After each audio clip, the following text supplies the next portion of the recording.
இயேசு கிறிஸ்துவும் நானும்.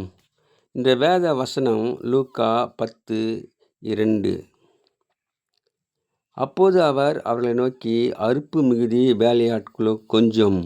ஆகையால் அறுப்புக்கு எஜமான் தமது அறுப்புக்கு வேலையாட்களை அனுப்பும்படி வேண்டிக் கொள்ளுங்கள் என்று சொல்லப்பட்டிருக்கின்றது. அன்பான சகோதரிகளே, ஆண்டவர் 70 பேரை தேர்ந்தெடுத்து 2 பேராக கிராமங்களுக்கு அனுப்புகின்றார். நீங்கள் போகும்போது ஒன்றுக்கும் கவலைப்படாமல் போங்கள் என்று சொல்கின்றார். நீங்கள் போகிற இடத்திலே, அந்த கிராமத்திலே சமாதானம் கூறுங்கள். அதிலே பாத்திரவான் உங்களை ஏற்றுக்கொள்ளுவான்.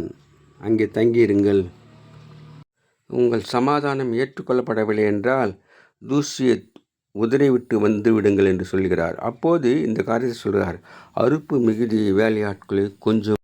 ஆண்டவர் கொடுத்த கடைசி கட்டளையின்படி அநேகரை சீஷராக்க வேண்டும். அநேகருக்கு வசனத்தை சொல்ல வேண்டும். அநேகரை ஆண்டவருடைய மந்தையிலே சேர்க்க வேண்டும். அதனாலே நம்மை நாமே ஆயத்தப்படுத்துவோம், அநேகரை ஆயத்தப்படுத்துவோம். Have a blessed day. God bless you. Give your heart to God, your hand to man. Live in God's word, live on our knees. Thanks for watching. Like, share, subscribe.